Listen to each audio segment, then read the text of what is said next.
to maintain relationship and build relationship. Evaluate the experience as well.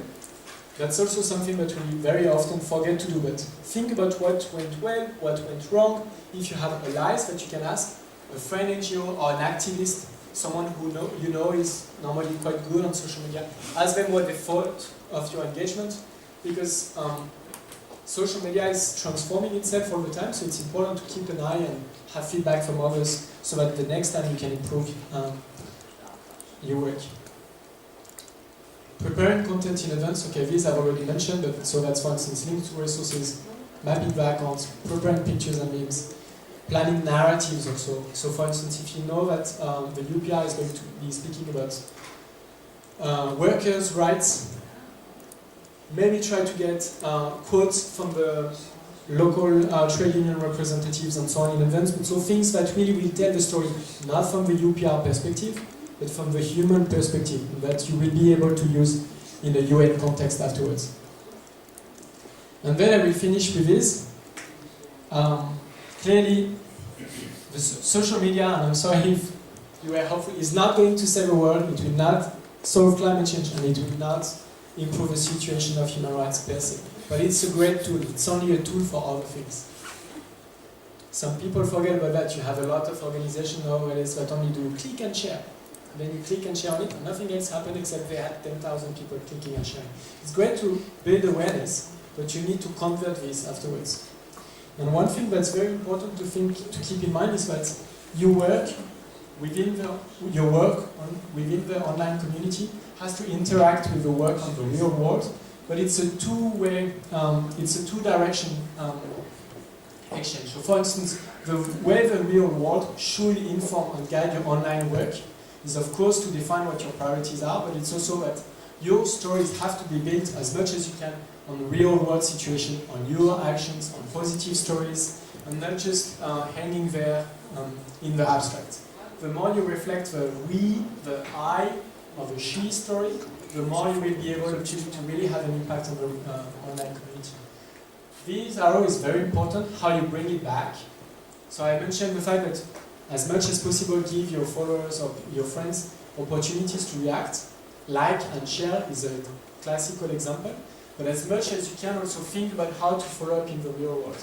I don't have time to discuss it so much now, so I can refer you to online examples. You have a lot of articles that are written about positive stories where an organization really managed to feed both of them. The way you feed the real world in your online community work is, for instance, you post pictures of your actions, of your signs, of your office, that you make people feel that there is really someone behind the Twitter account. The way you reflect back is, for instance, delivering petitions in person. You've all seen Avaz and so on doing petitions. The way they do it, of course, is that they send an email to President François Hollande that 2 million people ask him to take action on climate change. But then they also print those 2 million names and they go in front of his office and they do a real life action in building on their online work. This is particularly important. I can give you, just to inspire you perhaps, an example of how an action that went very well like this functioned in the US. You had a library that was supposed to be closed because the local government decided that no more money will be allocated to it. The people working behind it decided to create a fake account for their library and organize a campaign to get all the community together and burn all the books of the library in front of the library to celebrate how much money is being saved. So they started online, they created this account, burnthelibrary.com or something like this, and they tweeted a lot about it, targeting journalists in their communities and so on. The reaction was immediate. People got angry, and the more angry they got, the more they reacted. And they had this look, so for instance, they started to put signs at night in the city, inviting everyone to the burning of the books and so on. The way they posted the pictures of those signs afterwards online. And they got people very angry, because people really thought that something was wrong and going to happen in their community. Within less than a week, the local council had got hundreds of letters of people telling them that the library should not close. And that's, okay, so they used a kind of spoof account, but the way they managed it was to really engage people online and then mobilize them within their communities by showing them things that were going to happen. at the end, I think they organized a gathering in front of the library, and instead of closing the library, got additional budget. To conclude, I will stop here because Eve is sending me some small notes with a different timing. So what I can direct you to, if you're interested, is a toolbox that we've tried to develop. You have a webpage where we listed quite a few resources that are interesting. You can have a look online.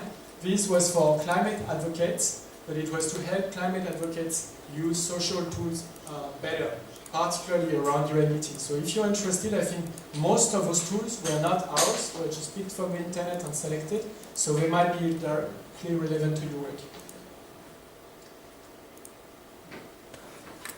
Do we have a few more minutes for questions? Or?